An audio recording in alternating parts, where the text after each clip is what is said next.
often asked about self-publishing books and writing them. I have some advice. This will be somewhat long and free range, but I think you'll get something out of the facts and experiences I will share with you. Last Saturday, I spent 4 hours at a local gift shop conducting a book signing. That description is probably glorifying it more than the reality. I sat in the corner of a small shop at a tiny table and talked to some potential readers. I gave my sales pitches, weak as some of them are. I sold a total of 5 books. I spoke with a lot of people and handed out my bookmark or card. I spent all of the sales and more buying gifts for people from the gift shop. Yet, I consider that a good day because I connected with people. In these situations, because I am not selling many books or getting much traffic, I do enjoy my talks with people. I can hear their stories. I hear their desires to write or their marvel that anyone can write a book as thick as mine. I hear about their inability to sit and read any longer and how they watch Netflix instead. We talk about other books they like. I tell them mine are good and what they're like. I give some of them advice on writing, such as one young man who has a physics background but wants to write. And of course, we always get around to them asking me how to get a book published or sometimes self-published, which I can talk a good bit about. More on that. If all I wanted to do is offload books, I wouldn't be there. Where would I be? I would be at home writing another book. And I would be following the sage and somewhat mercenary advice of a person like Alessandra Torre. I sat in on her webinar last Saturday night, having been somewhat disappointed with my sales that day. And I found out what I was doing wrong, which is just about everything. I don't plan my books for the market, which means I don't plan them for how I can sell them, but based on what I want to write about. I don't really write that much genre fiction, which seems to be her area. I don't write the steamy stuff. Alessandra Torre has been on the New York Times bestseller list, apparently 7 times, writing thrillers, romance, and erotica adjacent books. Actually, she did give some good advice about things such as the book's descriptions on Amazon. Let me just say mine lacked zing and put me to sleep, so no wonder people don't read them. And the keywords and categories. So I spent some time rewriting the zingers and recategorizing and rewording. I also took the plunge and did something that is really against my better judgment. I allowed 5 of the books to be published on Audible with virtual voice. And that's a fancy or euphemistic way of saying it's an AI narrator. Yeah, I'm not proud of this. And I don't know if it's sold any books yet. Audible gives you a bunch of choices in terms of voices, even Southern and British, and of course, in both genders. And some you can tell what they're going for. Some sound more robotic than others. They sound more AI-ish. This was free, of course. AI doesn't cost anything. And of course, Amazon gets the split. So I listened to one of them, at least the first page or so. It wasn't horrible. Wasn't great, but it wasn't horrible. I wouldn't listen to it for a whole book, but there are people that are okay to do that. And perhaps this will be a way to sell books. I don't know. So far, I doubt it meant any sales, but it did seem a step forward in something. I am also redesigning, that is, I'm paying someone else to redesign my website. It's going to have a lot more pop to it. I was bored with it myself. I may be considered the local expert in my circle on self-publishing. I actually taught a college class on it twice, and it's at the college I'm about to retire from. There are a lot of things I do not know about self-publishing, particularly some of the fine points of the technical aspects, but I do know a lot about the broad outlines. However, I am determined not to spend money promoting my books. I do not enter contests, and I rarely go to conferences. While I will take Alessandra Torres' advice on writing to market, it makes sense that you write with a paying audience in mind. I'm still going to write what I want to. That said, my 2023 novel, Sudden Future, has been a huge disappointment. Let me put a plus in here and explain what I did wrong. My pitch, which now sounds horrible. It's about a young man who finds out his estranged mother is dying and wants him to do something he doesn't want to do. Now, who in the wide, wide world of sports would want to read that? Now I'll say it's a story of redemption and growth about a young man facing a major challenge. The first chapter of the book, if someone will read it, is a hook in itself. It's the young man standing at his mother's coffin, pretty strong, and rethinking his decisions. I need to sell these books. Please check it out. It's on Barnes & Noble, other places, and of course, good old Amazon. Sudden Future itself was not self-published, but so far, 5 of my 10 novels are. So what's that story? How did I get stuck with that? In November 2011, I participated in NaNoWriMo for the first time. For those of you who don't know, that's National Novel Writing Month, which was a very exciting little project when it started, and sort of a nonprofit to help people with literacy and writing. And the goal is to write 50,000 words, which comes down to about 1,700 a day in November, which is the worst month in the year to write. I have heard that it has gone away for internal reasons, and it's sad. I did write 50,000 words somehow that year. This was at the time that Amazon was starting up its Kindle business and print-on-demand project. I decided to learn by doing and figured out how to get the book on Amazon my own way. I finished the book by early April 2012 during a horrible bout of flu, and I piddled with Kindle Direct Publishing and put it out there. It was The Unexpected Christmas Visitors, which is still one of my favorites because it is about refugees, and I recommend that one as well.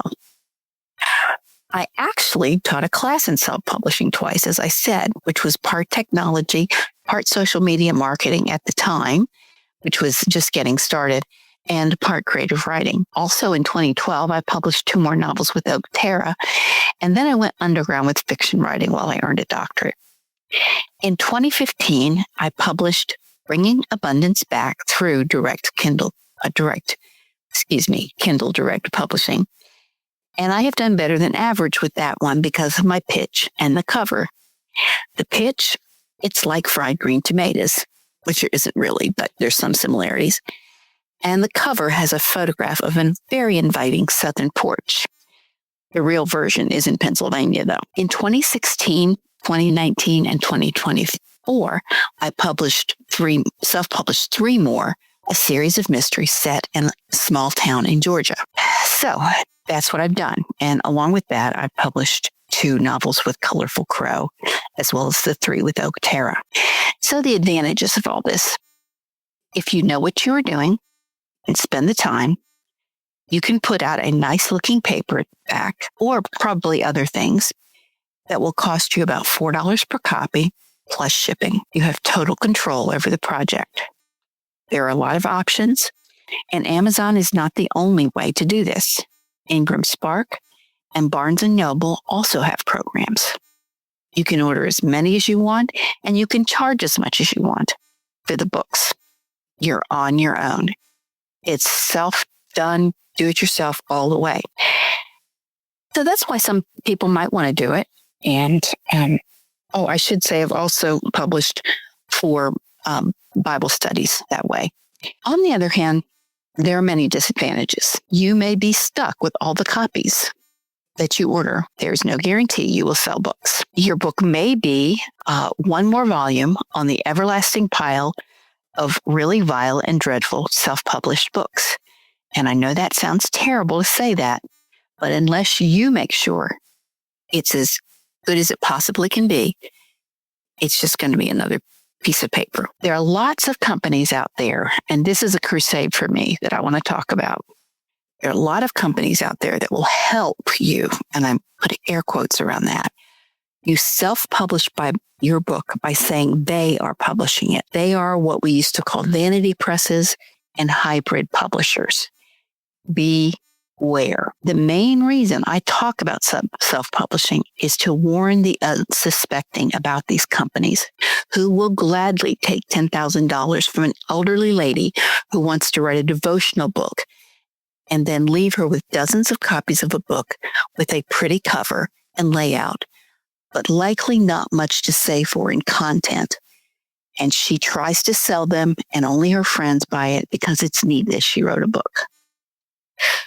I have been in the presence of these folks. I think they're dishonest, but at the same time, buyer beware. You should be careful if anybody asks you for thousands of dollars to publish your book. Now, if they are going to help you with some cover design and some editing for a reasonable price, that's another thing. But just know what you're getting into, like anything else. Caveat emptor, buyer beware. The fourth disadvantage is everybody wants to write a book. Everybody thinks they can write a book. They can't, but they think they can. This way, today, through self-publishing, you can. That does not mean you can sell them or get people to read them. So to move on, a little more discussion about the processes, the good and the bad. Self-publishing through, such as Amazon, is good for someone who has a platform already and wants a book for back of the room sales or can sell through their website or has a ready-made audience. Today, most publishers, there are exceptions, of course, but most won't talk to people if they don't already have some kind of a platform. That is, they're already famous in some way. And this would not be true of some literary presses, but the big ones, the Harbrace and Harcourt Brace and Simon & Schuster and all that, it would be. Publishers are in business. They are not there to support the arts. They may do that, but they have to make money to pay everybody. For every Hugh Howey, there are hundreds of no names. I say, who is Hugh Howey? Well, I'm a fan of the TV series Silo, which is on Apple TV. I got started watching that, and it is based on the book Wool. It's slightly different, but mostly it follows the same plot line. And his book was originally self-published. But for every one of him, there are hundreds of no names. You will also want to have lots of beta readers, an editor, a helpful proofreader before publishing. You don't want to use the cliched covers Amazon has in its stock either. You'll want to get a cover designer. There will be expense if you parcel out some of this work, but you may want to or have to. Many people want to write their memoirs for their children and grandchildren. And self-publishing does allow you to do that, but it's also going to take you a lot of time to write it, which is time you might be better spent spending it with your children and grandchildren. I have a young granddaughter, and I don't think she cares that I would write a book and be away from her. She'd rather me play with her. I have a better idea, oral history. They can watch you on video. You can save it to a flash drive or some other method. It's much easier and fun, and let's be honest, they're more likely to watch it than read a book. All that said, how does one actually go about self-publishing? Well, I would say, first of all, go to either Ingram Spark or Barnes & Noble or Kindle Direct Publishing and read all the information that they provide. Now, again, they're not the only ones. You can see other ways to do it, but these are methods that will make print books for you. Some methods will only do electronic books and put them out in a Kindle, AZW format, etc. If you are fairly tech savvy, you can figure it out. Although there's some things about it I still find difficult. One of them is page numbering. So some basic information.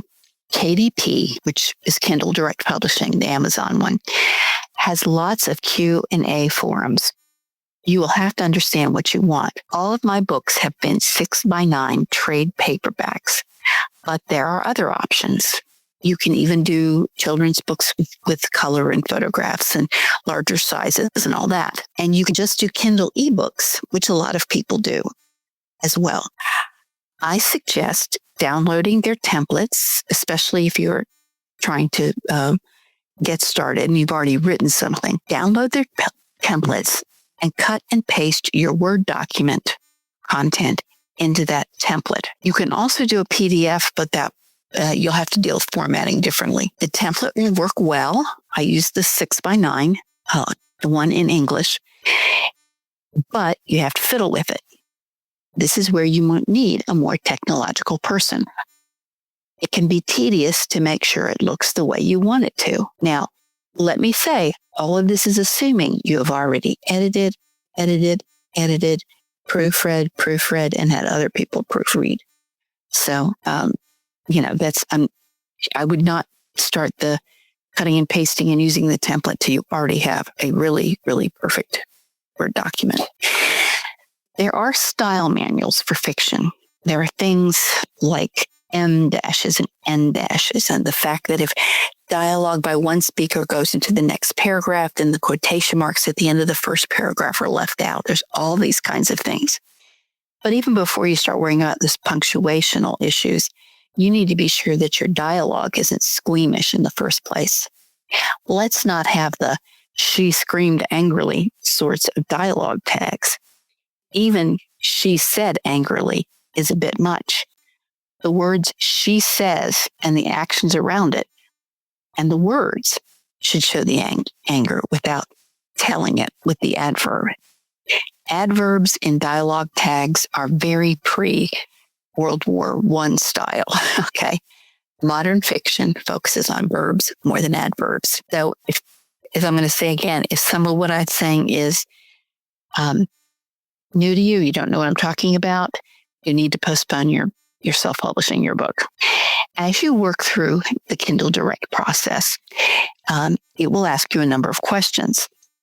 One is about inputting an ISBN. You can buy a batch of them that you will own, or you can let Amazon give you an ASIN, which is their identification number. That it will only be published on Amazon that way. You can't go to another publisher with that. And that's another thing I forgot to mention, that if you self-publish your book, nobody else is going to look at it after the fact, unless you change it a great deal. You can go to isbnservices.com or a place called Bowker, Bowker, for more information about ISBNs. For the 9 books I have self-published, I have not bought any ISBNs. Buying an ISBN will cost you something. I've seen different prices, like $23 each. But then you won't be stuck with just an Amazon one. Now, again, if you don't have any idea what an ISBN thing is, you should not be self-publishing a book. An ISBN is that 10 or 13-digit number on the back of the book to identify it. You'll also run into something about bleed, but unless you want photographs that go to the edge of the page, that doesn't apply. You can insert paragraphs, even color ones. There will just be margins around them, and it will cause the book to be more expensive, of course. I have no guarantee for how the photographs will look. I have not done that myself. You will also have to indicate if you have adult content. You will have to write a description, which needs to be a summary that's more of a pitch to get people to read. You will need to pick categories for the books and keywords, such as it's fiction, it's mystery fiction, it's local, small town mystery fiction, etc. They have lots of categories. You will have to promise that you wrote it without using AI. Shame on you if you did. And you will have to pick the type of paper and color of paper. And all that those are fairly easy, but then you're going to have to deal with the cover. The cover can be a lot of work. They will provide you some stock photos and types of covers I suggest you get your own because it will look like every other self-published Amazon book. And I had made the mistake of doing that myself. So you don't want to do that. And I'll talk about photographs a little bit later. Then, after you've gone through the cover, and it will allow you to print it online or to order a physical galley proof. And that will cost you something, but again, that's how they make money. After all that's done, you get to pick your price within certain levels and where you want it distributed and royalty levels. Now, let me clarify that this is not an easy click, click, click. It's not at all. It's going to take you hours and hours and hours. So those are things to think about. And I'm going to get into some more details as we go. But let me say at this point, you might say, well, is there an alternative to self-publishing? Yeah. The first one is don't publish at all. You really have to think about whether you need to publish this. Another thing you can do is publish in bits on websites or blogs. Instead of putting the whole novel out there, put out a little bit and see how it goes and see if people want to read the rest. There are lots of websites and communities for that kind of thing, especially in speculative fiction, which is science fiction and fantasy. You can enter contests. There are a slew of them. Most of them are sketchy. I don't do them as a rule. But you can check to see if they're legit. You can also send short fiction to literary magazines and similar. Then you can get an agent, or you can find a small publishing house that is not hybrid or that is willing to take you on non-hybrid. So let's talk about those. My publisher is both hybrid and traditional, as are some others. Most are going to be one or the other. Be careful of these hybrid publishers. Know what you're getting into. For clarification, a traditional publisher will not charge you to publish the book.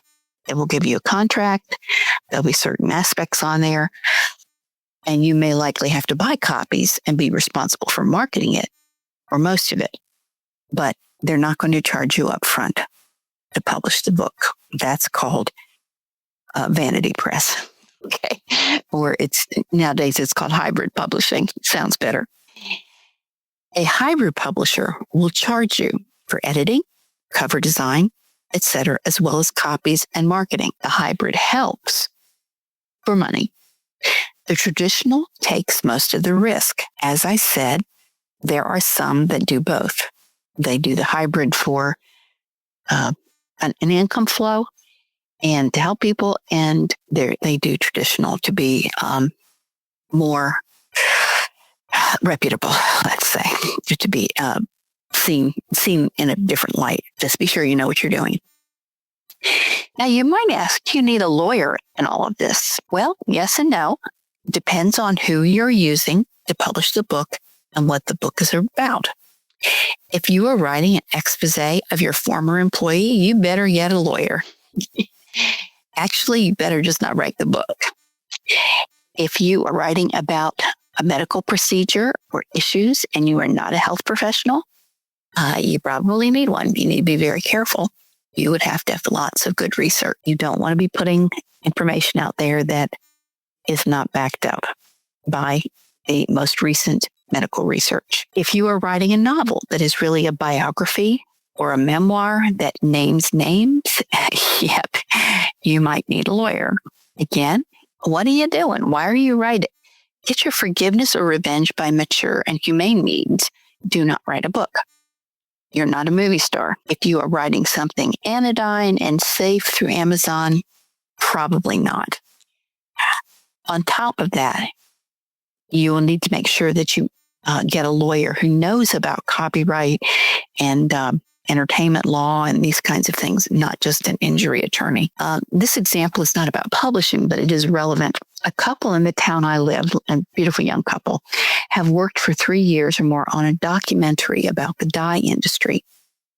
They have lots of experts on their side and the facts, of course, but they also have legal representation. because they are saying things that could hurt big companies. My books are, as I mentioned, Bible studies and novels with totally fictional folks.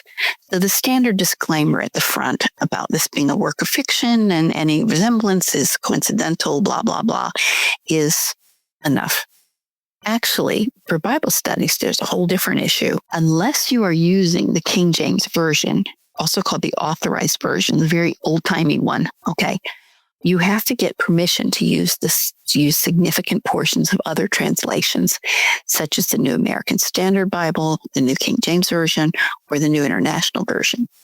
Those versions are translations that are copyrighted. This is an area you need to look into overall. A verse here and there just requires a note on the back of the title page where you put the copyright about your use of that version for the scripture citations.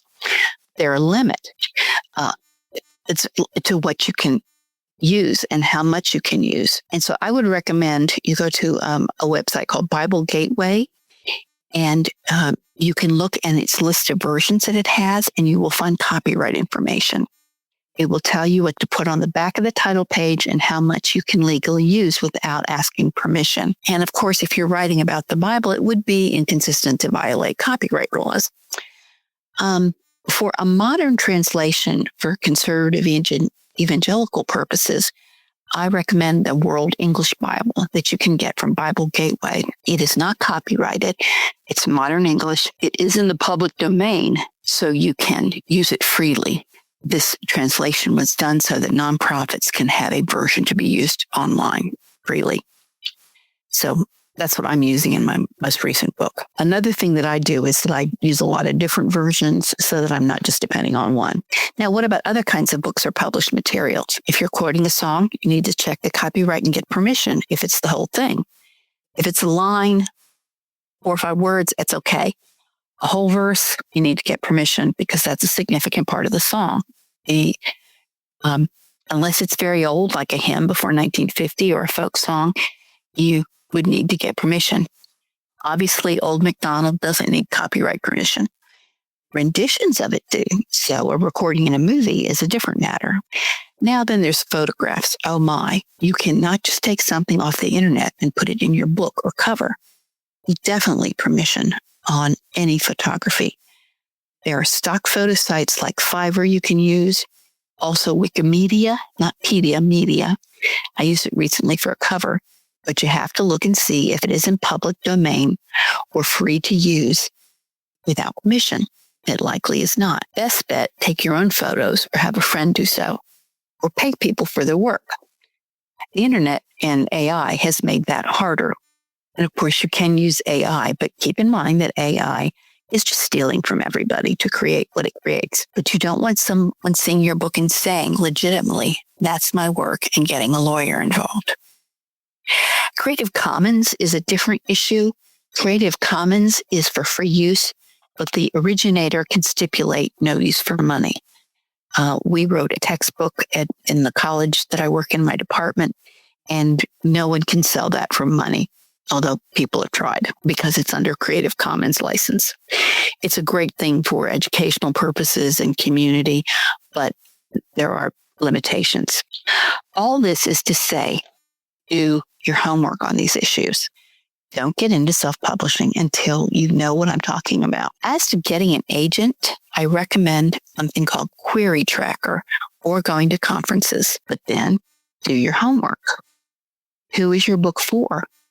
Who would want to buy it? What's it like that's already been published? You need to have at least 3 really strong and well-edited chapters, at least. Some are going to ask for a 1 sentence, a 1 paragraph, and a 1 page, and then a 3-page summary of the book. So you can't just go in and say, I have an idea for a book. Here's my plan and pitch it. It has to be documented. 3 chapters, well edited, that's a minimum. It should probably be more done than that. Agents do not or should not charge you up front. If they say, I will be your agent for X amount of money, that's a scam. They only get paid when they sell something. So they have to be selective about who they take on as a client. But if you can get one, that is your most likely way to a larger publishing company eventually. All that said, I may very well keep self-publishing because I want to write what I want to write, keeping in mind that it has to be good and have a hook, have an appeal. But I have no delusions about whether I will sell a lot of books. So going back to Alessandra, one of the things she spoke of that I've done very poorly, as in not at all, is gathering email addresses for sending out announcements or even having a newsletter. It's something I'm contemplating now that I'm going into retirement. I do have a lot of people I can get email addresses from, and I can use my website for it. I have enough street cred now to do so. Another thing is to use giveaways. That's a good way to get names, and it's an email addresses. And also, Goodreads has giveaways. My publisher has done that with 2 of my books to get buzz. You can give away a book in a lottery, that kind of thing. I did that one time. So I'm going to end by saying that marketing matters. Marketing takes up a great deal of time. I have also been told that a publicist is needed, but a publicist is an expensive upfront cost. You probably don't want to do that until you know you've really are something good and that you're doing something good. Basically, one must decide if writing is all passion or all business at some level. It can be both, partially, but you have to make a decision as to how much you're going to spend on each one of those. Thanks for listening. I hope this has been helpful and that you'll play it again. I plan to put it in a physical format on my website. Thanks for listening. I hope you'll listen to the other episodes in these podcasts and stay tuned for what's coming up. Bye-bye.